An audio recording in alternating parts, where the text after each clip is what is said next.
Hindi ko kailangang sumabay pa sa uso. Ito ko ay tungkol sa mga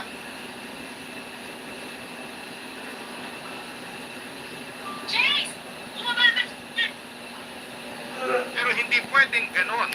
Anak ko si Chase at bilang magulang niya, kailangan kong panindigan ito. Kailangan ko siyang tulungan at kausapin kahit gaano kahirap.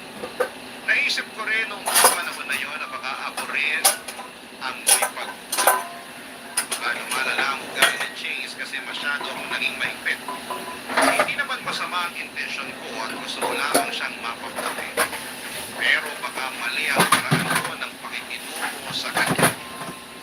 Baka sa paningin niya ay sobra akong controlling. Kaya naman tuwing may ginagawa ko para sa kanya ay minamasama niya ito. Kaya doon ay nag-decide akong maghinay-hinay muna. Pinili kong mag-isip-isip at magmuni-muni kung paano ko nga ba siya kakausapin. Gusto ko kasi na kapag kinausap ko siya ay hindi na ako galit. Gusto kong maiparating sa kanya na ginagawa ko ito dahil mahal ko siya. Hindi dahil gusto ko siyang kontrolin, Papa Dudut.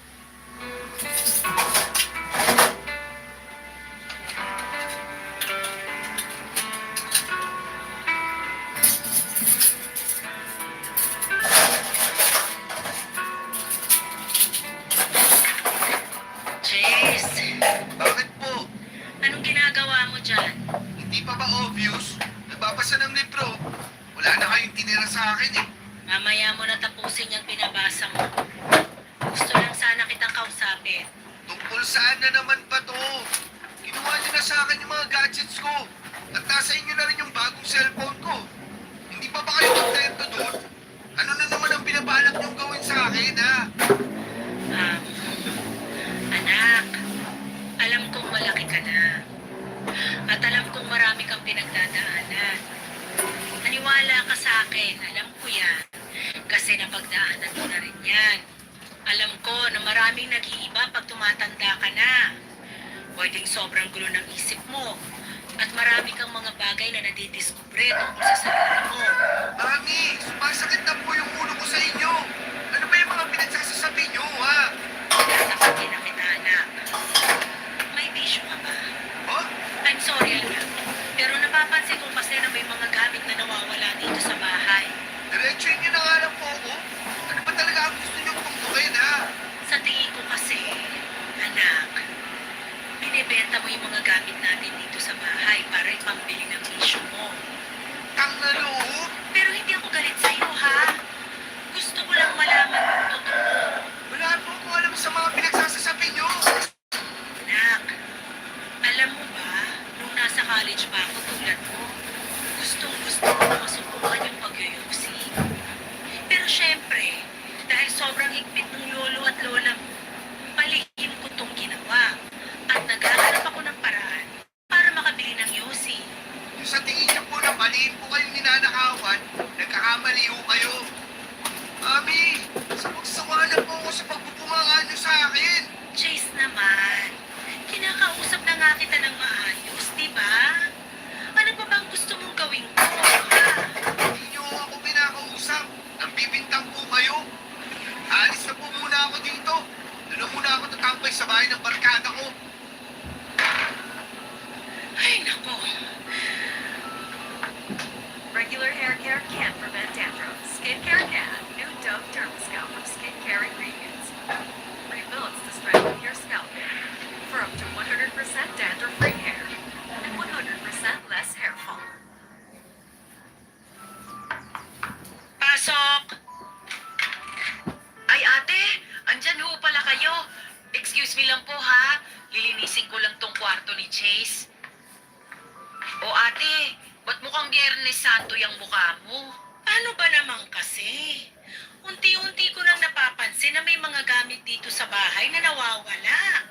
At sa tingin ko si Chase yung kumukuha sa mga gamit na yon para ibenta. Ang totoo niyan, ate. Gusto ko nga sana kayong kausapin eh. Naghahanap lang talaga ako ng tamang tiyempo.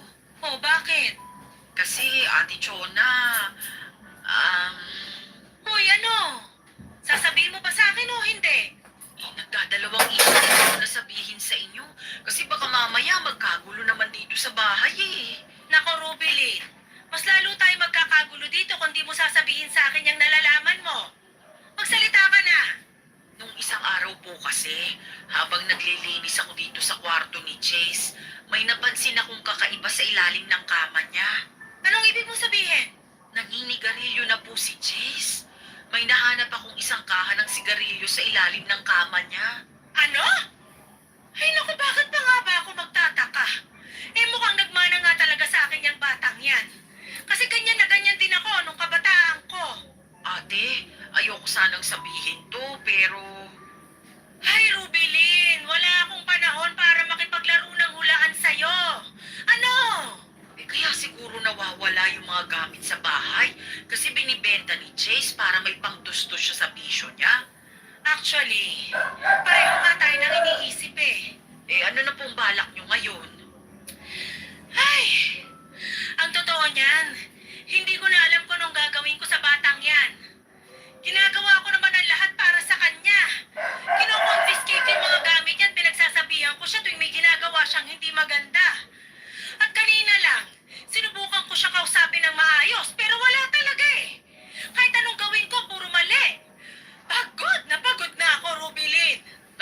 ate, huwag po kayong mag-alala. Sigurado ako na magsasawa at magbabago din yang si Chase. Ay, sana nga. Mabuti na lang at nandito ka, Rubilin. Kung hindi dahil sa'yo, malamang kanina pa ako nabaliw. Ano ba naman yan, ate? Wala yun. Nga po pala, pumunta na po kayo doon sa dining table. Nagluto po ako ng escabeche para sa inyo. Tamang-tama. Mukhang mapapakain ako ng marami. Stress na stress ako eh. Halika, sabayan mo ako. Mamaya mo nalinisin tong kwarto. Sige po. Salamat. Mabuti na lang talaga at kasama ko si Rubilin sa lahat ng hirap at ginhawa, Papa Dudut. Hindi ko alam kung papaano ko malalampasan ang lahat ng ito kung wala siya sa tabi ko. Nang mga panahong sobrang bigat na ng nararamdaman ko ay bigla akong nakaisip ng plano para kay Chase. Isang hakbang na sa tingin ko ay makapagbabago sa takbo ng buhay niya. Nakapag-decide akong humanap ng maupahang apartment para sa kanya. Aaminin ko ang hirap ng desisyong yon para sa isang ina. Ayoko siyang mawalay sa akin at parte ng puso ko ang kumakapit pa rin sa kanya. Pero alam kong hindi siya magbabago kung palagi siyang nakaasa sa akin. Bilang isang single mom, handa akong gawin ang lahat kahit masakit, kahit mahirap. Basta para sa kabubuti ng anak ko. Napaisip din ako na baka kaya rin nagiging mainitin ang ulo at spoiled ni Jace ay dahil paulit-ulit lang ang routine niya. Bahay, eskwela, kwarto, paikot-ikot lang at walang bago. At bihira lamang siyang magkaroon ng chance para makisalamuha sa ibang tao. Kaya naman naisipan ko na baka kung mailalayo ko siya kahit kaunti, kung mabigyan siya ng bagong environment kung saan ay kailangan niyang kumilos mag-isa. Baka doon ay matutunan niyang maging independent. Kasi habang nasa poder ko siya ay parang lalo lamang siyang nasasanay na may sasalo sa kanya sa lahat ng oras. At isang araw habang nagbabrowse ako sa Facebook para maghanap sana ng apartment ay may isang bagay akong 6:30 nakita lang. na nagpalakas sa tibok ng puso ko. May isang post na sobrang pamilyar. Isang gamit na parang kilala ko. Nang tinignan ko ng mabuti ay doon ko napagtanto na yung mga nawawalang gamit sa bahay namin ay nakapost na sa marketplace. At talagang gumamit pa ng dummy account para i-post ang mga gamit ko. Pero kahit fake yung account, kahit na hindi totoong pangalan, ang ginamit ay sigurado kung iisang tao lamang ang may gawa nito, Papa Dudut. Ang bughag ng hair ko. Sa akin din, may tips. Girls, you can let your hair down with Sunsilk.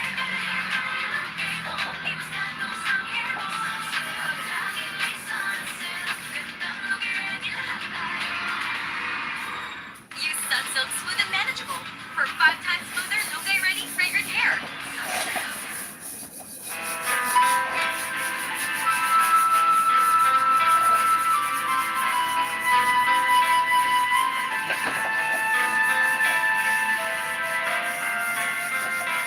Robilin! Robilin! Ate, bakit? Anong problema? Bakit namumula kayo sa galit? May gusto ka bang sabihin sa akin, ha? Ha? Eh, hindi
nakikita kayo na nagkakaganyan.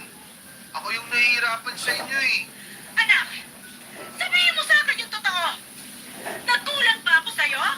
May nagawa ba akong kasalanan sa'yo para mamuhiya mo ako ng ganito katindi? Hindi ko po alam, Mami. Pero isang bagay lang po ang sigurado sa akin ngayon. Makita kong umiiyak at nahihirapan. Mami, I'm sorry. Alam mo ba ako ilang beses mo akong pinaiyak, pinagod at sinaktan? May mga pagkakataon na gusto ko na sumuko sa pagiging nanay mo. Pero hindi ko nagawa. Alam mo kung bakit? Dahil anak kita. At kahit anong mangyari, hindi matatapos ang pagiging nanay ko sa'yo. My bins. Girls, you can let your hair down on sunset.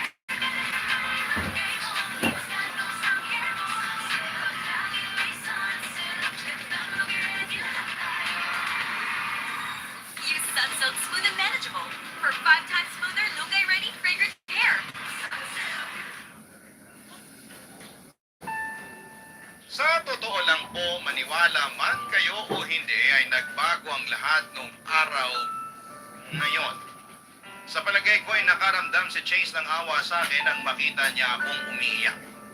Kasi po madalas talaga ay hindi ko pinapakita sa anak ko na mahina ako at umiiyak ako. Pero nung araw na yon ay hindi ko na talaga kinaya. Parang sumabog na ang lahat ng emosyon ko. Pero kahit pa paano ay nagpapasalamat pa rin ako sa mga nangyari. Kasi pakiramdam ko ay yun din ang naging daan para unti-unting lumambot ang puso ni Chase sa akin. Aaminin ko po hanggang ngayon, may pagka-spoiled brat pa rin si Chase. Ramdam ko kapag nagtampo siya kapag hindi niya nakukuha ang gusto niya. Pero sa kabila ng lahat ay masasabi kong nag-improve na siya. Mas nakokontrol na niya ang mga emosyon niya at hindi na siya ganong kasuplado tulad ng dati. Ngayon po ay nakatira na siya sa isang apartment na malapit sa school niya. At sa totoo lang ay sobrang buti talaga nang naging desisyon kong hayaan siyang mamuhay ng mag-isa. Simula nang natutunan niyang tumayo sa sariling paa ay mas naging independent siya at mas marami na siyang kayang gawin ng walang tulong ng iba. Masaya na po ako ngayon at ang pinakahihintay ko na lamang sa puntong ito ay ang graduation niya. At si Ruby Lee naman, simula nang pinalis ko siya sa bahay, hindi ko na siya nakita. Pero makalipas ang ilang araw ay may nakita akong post sa Facebook. May isang babae na naniningil sa kanya at pinapahiya siya online. Nung binasa ko ang mga komento ay nalaman ko na nalulung pala sa sugal itong si Rubilin. Marami siyang inutangan at hanggang ngayon ay hindi pa rin siya nagbabayad. Pinagtataguan pa raw niya ang mga maningingil. Wala na po akong magagawa kundi ang ipagpasa Diyos ang lahat. Ipinagdarasal ko na lamang na ilayo ako ng Diyos sa mga taong mapagsamantala at sinungaling. Dito ko na po muna tatapusin ang kwento ko. Papa Dudut, maraming salamat po talaga sa pagbibigay sa akin ng pagkakataon na Jose. Kapag nalaman kong natanggap ninyo ang sulat ko ay sigurado pong sasabihin ko ito kaagad kay Chase para sabay naming mapakinggan sa radyo. Ang inyong forever, kapuso at kabarangay, Chona. Sa ating Barangay Love Stories today. Aabangan namin yan sa aming comment section.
my God.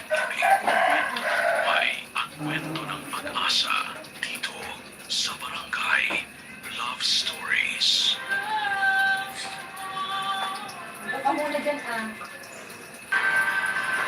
Huwag tayong magdamot sa isang tao dahil pagdating ng araw, tayo rin ang pagdamutan ng kapalaran.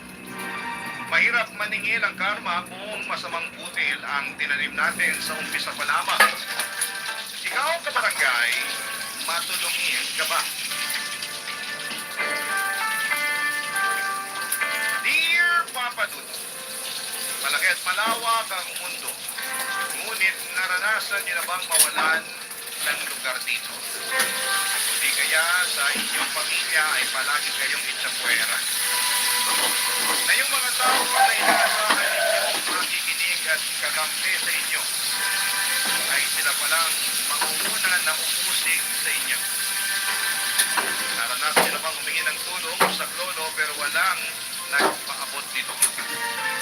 Kung oo ay hindi ito nalalayo sa pinagdaanan. Ang mga kwento ng pag-ibig, kwento ng buhay, at kwento ng pag-asa dito sa Barangay Love Stories.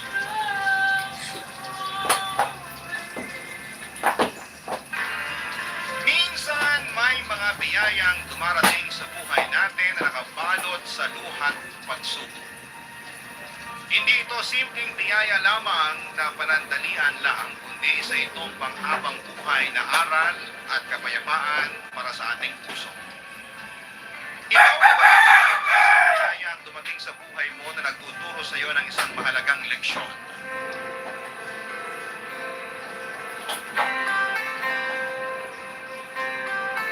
Dear Papa Dudu, isang bagay lang ang hiling ko sa buhay. Ang magkaroon ng anak.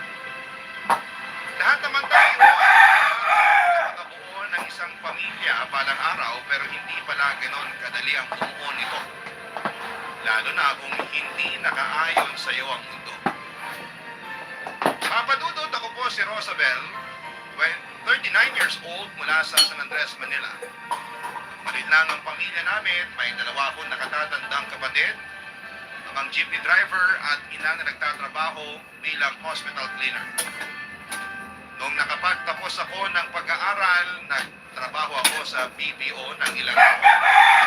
Bago ako naging sales agent. Kumpara sa ibang tao ay rin na may tuturing ang naging love life ko.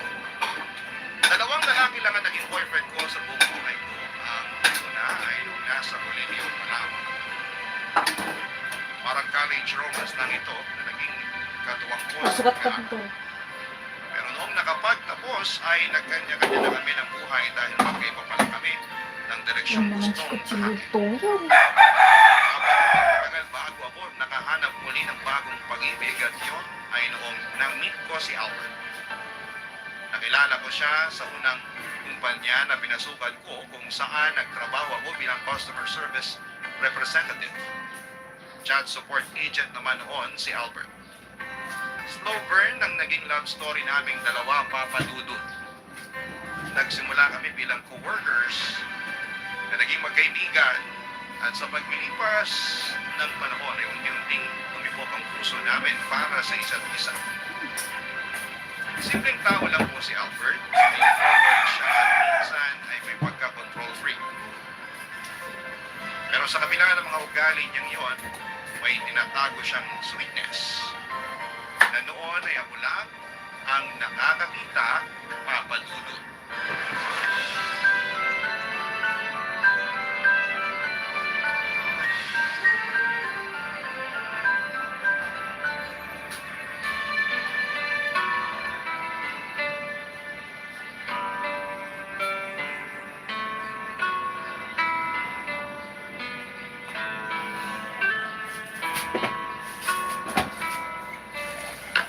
Hala, sige, fast food na naman.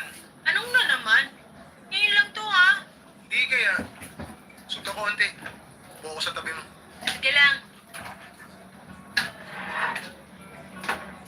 Kahapon, pagkalaki-laking burrito yung kinain mo. Fast food din yun eh. At least healthy yung mga choices ko. Anong healthy dyan? Puro pinrito. Walang healthy na pagkain sa mga fast food. Kaya ka tumataba lalo eh. Tingnan mo pisngi mo, oh. Para na siopaw. Grabe ha. Alam mo ba yung 5-second rule? Ha? 5-second rule? Ano naman yun? Saka ka lang magkokomento sa itsura ng isang tao kung kaya niya yung ayusin o baguhin within 5 seconds. Kung hindi, huwag ka na lang mag-comment. Ano raw? Hindi ko gets. For example, may tinga ka sa ngipin. Pwede ko yung sabihin ng harap-harapan kasi pwede mong alisin yung tinga within 5 seconds. Pero kapag sinabi kong pangu yung ilong mo at hindi mo man maayusin in 5 seconds, shut up na lang. Ah, okay. Pero totoo naman eh. Pupunta na sa siopaw yung pisngi mo. Ikaw talaga? Ano bang pao mo dyan? Hindi na ako yan eh. Makapagsalita to. Oh, eto. Stay up with the heat of the game with their soda. Inihaw na isda with KBS. Ano kay BS? KBS, kamatis, bagoong isda, at sibuyas. Ah, yan pala yung naaamoy ko kanina pa. So, sa'yo pala yung bagoong sa may locker area? Oo, akin nga eh. Hindi ako nakakakain ng maayos kapag walang kamatis at bagoong isda eh. Talaga ba?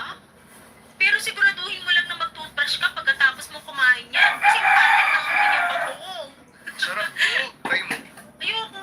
Okay na ako dito sa pagkain ko. Arte mo naman. Kaya pangit taste buds mo eh.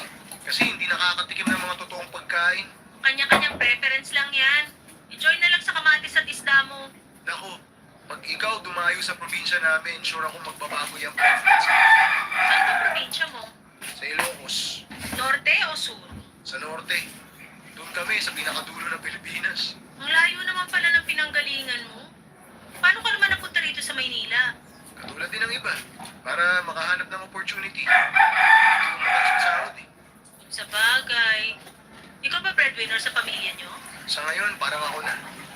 Ako lang naman yung may maayos na trabaho sa aming magkakapatid eh. Ilan ba kayo? Ani, Grabe, dami ah. Sipag naman ng mga magulang mo. Pangilan ka naman. pangalawa ako. Yung panganay namin may asawa na. Yung sumunod sa akin, store clerk. Yung pangapat, tindera na street food. Yung panglima, tambay. Tapos yung bunso, nag-aaral pa. Ganda naman pala ng family dynamics nyo eh. Yung mga magulang mo. Nanay ko, retired teacher. Walang maayos na retirement plan sa akin. Yung tatay ko naman, sabihin na lang natin na hanggang sa alaala na lang namin siya nabubuhay. Bakit? Maaga ba siya namatay? Hindi. Maaga siya nag-go. Iwan niya kami na nagsawa na siya sa nanay ko. Ang lala. Matapos maka-anim, naghanap pa talaga ng iba? Kaya ako, kapag nagkaroon ako ng anak, sisiguraduhin ko talaga na lalaki silang may tatay. Matutunayan ko sa kanila na marami pang matitinong tatay sa mundo. Hindi katulad ng tatay ko. Laki ng galit mo sa tatay mo ha. Kahit sino naman, gagalit kapag siya mismo sumira sa sarili niyang pamilya. Kung hindi siya nagkaanak ng marami, hindi maghihirap si nanay na palakihin kami mag-isa. Hindi malulubog sa utang si nanay. Hindi kami maghihirap. Sa bagay, totoo rin naman. Eh, ikaw ba? Ilan ba gusto mong anak kung sakali? Masaya na ako sa 2 o 3. Basta ang mahalaga, magkaanak ako. Parang kating-kati ka ng maging tatay ah. Sa totoo lang, yun na ang next goal ko sa buhay. Yung magkaroon ng sariling pamilya. Hindi na rin naman tayo bumabata. 31 na ako eh. In fairness, at 31, talagang alam mo na yung mga goal mo sa buhay ah. Okay yan, good job ka dun. Ikaw ba? Ako kasi medyo foggy pa yung future ko eh. Di pa ako sure kung ano talaga gusto ko. Ako, mahirap yan. Para ka naglalakad sa dilim. Hindi mo alam kung saan ka papunta. Alam ko naman, pero hindi ka nakaklaro. Sabihin na lang natin na naglalakad ako sa dilim, pero may dala naman akong maliit na flashlight. Magsagaysay kami to.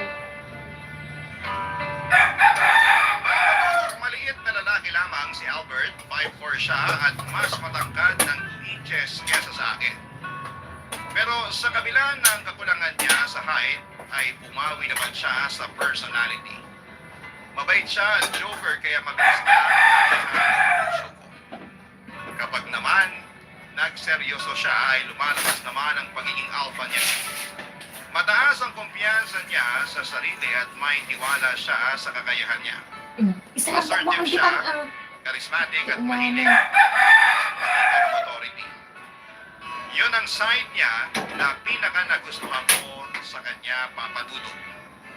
Pakiramdam ko kasi kapag magkasama kaming dalawa ay sobrang safe ko. Kayang-kaya niya akong ipaglaban sa mga tao. Hindi ko na kailangang magpagod dahil laging si Albert ang nagmamahal sa akin. Gusto niya kasi na dapat ay laging nakaayon sa kanyang mga bagay basta tungkol sa kanya ang pinag-uusapan. Matapos ang halos isang taon namin bilang magkatrabaho at magkaibigan ay agad-agad na inamin sa akin ni Albert na gusto niya akong ligaw. Nakita raw kasi niya na bagay ako bilang ina ng mga magiging anak niya. Marunong daw kasi akong makinig, sumunod at medyo may pagka-people pleaser din. Tinanong ako ni Albert kung may pag-asa pa raw siya. Kapag niligawan niya ako, para kung wala ay hindi na raw siya magsayang pa ng oras. May nararamdaman ako para sa kanya noon, kaya nung nalaman niya ito ay niligawan niya ako kaagad, Papa Dudut. Para po kaming outing noon sa trabaho, pero kahit sa ganoon ay tinago namin ang relasyon namin dahil ipinagbabawal nila noon sa kumpanya ang magkaroon ng office romance dahil baka makaapekto ang hindi ko rin naman masyadong pinahirapan si Albert sa panliligaw niya. Alam ko rin naman kasi sa sarili ko na mahal ko na siya ng mga panahon na yun. Kaya sinagot ko rin siya kaagad. Pagkatapos maging kami ay naging matagal na lang namin dahil nag-ipat na ako ng trabaho sa susunod ko. Pagsabit ng third anniversary namin ay nagpunta kami dalawa sa Boracay para doon sa birthday. Ang pagmamahala namin, Papa Dudut.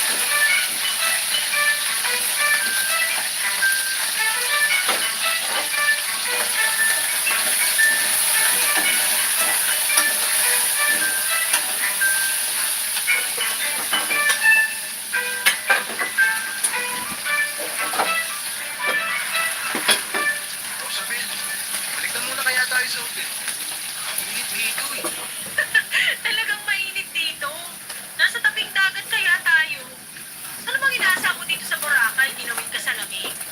Bakit kasi kailan tanghaling tapat tsaka ka nag-ayang maglakad-lakad? Yung cellphone lang naman kasi ginagawa natin kapag nasa hotel tayo. Sayang yung pinunta natin dito kung sa hotel lang tayo magsistay. Ano to? Nag-Boracay para lang mag-hotel? Dapat enjoy natin yung buong araw. Sayang ang gas. Ay, basta ako tayong iitim nito eh. Maitim ka naman talaga. Yun na nga, iitim na nga yung tao. Ibababad mo pa sa arawan. E di mas lalo ako iingitim. Naglagay ka ba ng sunblock? Oo, buong katawan ko nilagyan ko. Yun naman pala eh. Wala ka ng problema. Hindi ka naman sa sunburn yan kasi naka-sunblock ka naman. Yung balat mo, wala na yung iiitim pa. Kaya don't worry. Ano nangyari ngayon sa 5-second rule na sinasabi mo? Ay, sorry naman. Ito namang lab-lab ko. Tampo agad. Halika na, hanap tayo ng buko juice para lumamig yung ulo mo. O sige, para mabawas-bawasan naman tong init na nararamdaman ko. U.S. Candlesticks, scents inspired by luxury perfumes. Explore the entire collection. Ang dami palang tao dito, no? Karamihan, mga foreigner. Overcrowded na nga eh. Kaya rin masyadong mahal yung mga tinda rito. Tourist hotspot eh. Maganda nga eh. Maraming nakabikini. Hoy, Joke lang. Bibiro lang yung tao eh. porkit di ako makasuot ng bikini, ganyan ka na? Ano ka ba? Kahit pilahan pa ako ng lahat ng mga nakabikini dito, ikaw pa rin ang pinaka-sexy sa paningin ko. Basus, sabihin mo wala ka lang choice. Tatagal ba tayo ng 3 taon kung ginawa lang kitang choice? Hindi ko na kailangan ng choices. Kasi ikaw at ikaw talaga yung pipiliin ko. Pero nagtampo ka nung di ko naalala yung birthday mo last year. Aba, malamang. Sino naman hindi maiinis nun? Binati na ako ng lahat ng mga kakilala ko tapos sarili kong girlfriend. Hindi pala naaalala ang birthday ko. Sa'yo ko kaya gawin yun? Sorry na, sobrang busy talaga ako sa trabaho ng mga time na yun eh. Tsaka nawala sa isip ko yung araw. Bumawi naman ako this year ah. Sinurprise kita sa bahay niyo, di ba? Okay, forgiven, but never forgotten. Ay, kabog! May paganyan ka pa ah. Eh, mo ako ng customized na singsing, tapos wrong spelling yung pangalan ko. Mas malala yun. Hindi ko kasalanan yun. Kasalanan yun nung taong nag-engrave ng pangalan mo. Anga-anga eh. Eh, nung pinaglakad mo ako pa uwi kasi bad trip ka na hindi kita pinayagan makipag-inuman sa birthday party ng katrabaho mo. Uy, hindi kita pinaglakad nun, no? Anong hindi? Pinalabas mo ako ng kotse. Ikaw yung lumabas sa kotse. May pa-stop the car ka pa nga nalalaman eh. O tapos, di mo man lang ako pinigilan. Ako yung nagtampo eh. Bakit ako yung manunuyo? Ay, grabe siya. Pero at least, hindi ako tumuloy sa birthday party kahit gusto ko. Pasalamat ka nakauwi ako ng maayos. Kung di, baka wala na ako dito ngayon. Oo naman. 1 kilometro lang naman yung layo ng bahay niyo kung saan ka bumaba eh. Kahit na, ang hirap kaya maglakad ng galit. Ba't ba natin binabalikan yung mga bagay na yan? Past is past. Dapat kalimutan na natin yung mga yan. Yan yung mga memories natin na bumuo sa relasyon natin. Dapat lang alalahanin natin yung mga yun. Kaya nga may anniversary celebration tayo eh, para balikan yung magaganda at maling nagawa natin the past years. For improvement, kumbaga. Ano yan? Yearly report? Diba? Para kakaiba. Nabasa ko na para magtagal ang isang relasyon, dapat laging may ginagawa tayong pakulo para iwas boredom. Baka next year may pa-PowerPoint ka na rin dyan ha? Ay, ewan ko sa'yo. Basta masaya lang ako na despite sa mga awayan, tampuhan at sagutan natin itong mga nagdaang taon, nananatiling matatag pa rin itong relasyon natin. Ganun naman talaga kapag totoong nagmamahalan eh. Ano ba nang mangyari? Nagkakapatawaran pa rin sa huli. Kasi nga, mahal niyo yung isa't isa. Tama yan. Kaya kung ayaw mo magtampo na naman ako sa'yo, samahan mo ako mamasyal dito. Hindi yung nakapirmi tayo sa hotel. Oo na. Pero bago yan, hanap muna tayo ng maiinom. Iced coffee na lang kaya. Hindi ko trip magbuko juice eh. Sus, nakakita ka lang ng coffee shop na malapit eh. Ang sabihin mo, ayaw mo lang maglakad. Gusto ko magpa-aircon sa grid. Ang init kaya. Halika na nga. 30 minutes lang ha. Pagtagal mo pa hanggang sa mapunta dito. Totoo naman na marami kaming pinagdaan ng problema ni Albert at hindi kami perfect couple. Magkaiba kasi ang personality naming dalawa kaya minsan ay nagkakaroon kami ng conflict. Pero dahil naman sa pagiging open-minded namin ay naaayos pa rin ang mga gulo namin kahit papaano. Pero ang hindi ko alam, maliit na bagay lang pala ang mga problemang pinagdaanan namin nitong mga nagdaang taon kumpara sa paparating pang problema na kahaharapin namin.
Kumano ka to.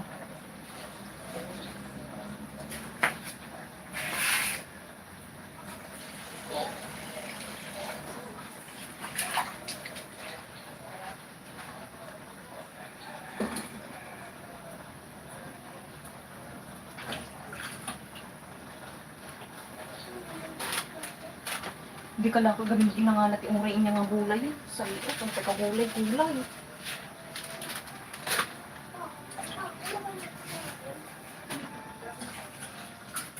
Hindi ko ano nga kahit kung pinagyan na.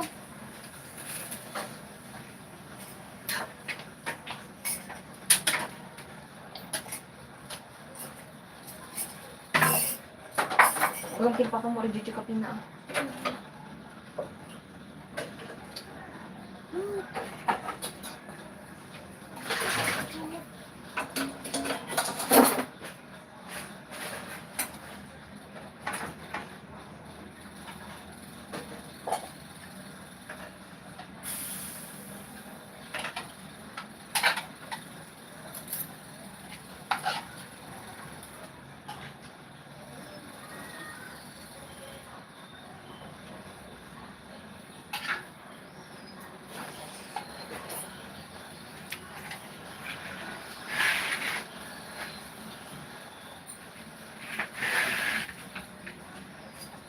Ay, dito kapin ni sir.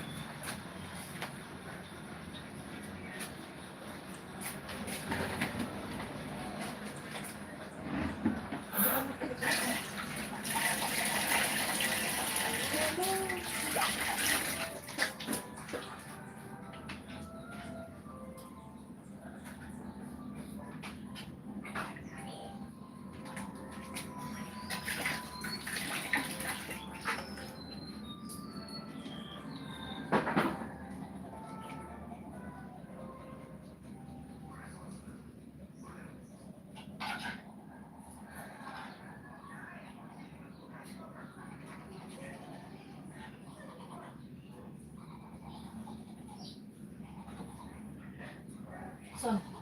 Apay nagchukot-chilyo man nga kasla pagbat dito yan.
Mag-iingat ka dyan.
Meow, meow, meow.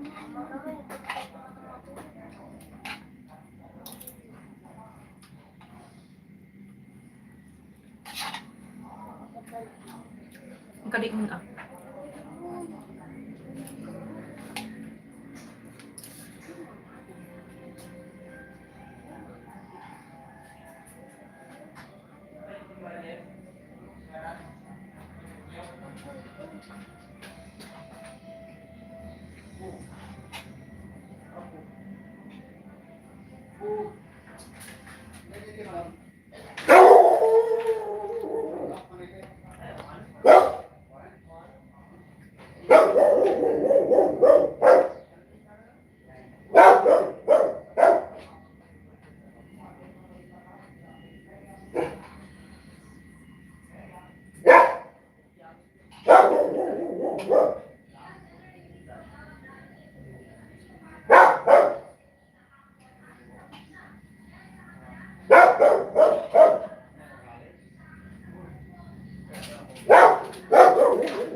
Hindi tricycle yun. Wala hindi makapang. Ay, mukerti itu sebenarnya. Ini kita itu akan.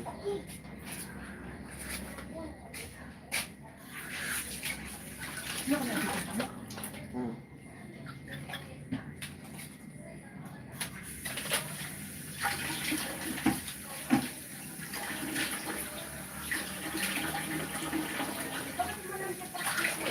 Good. Bagam tuwing kitang-kita, ada kami chatting kami mga pagbabasan kami. Basta, mga nagadayin sa kitaan nila tayo.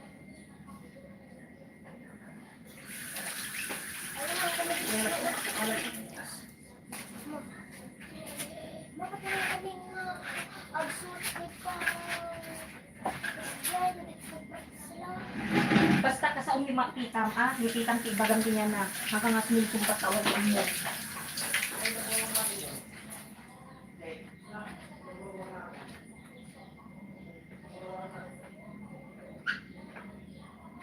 Pagdiretso kang trabaho? Pagdiretso kang trabaho?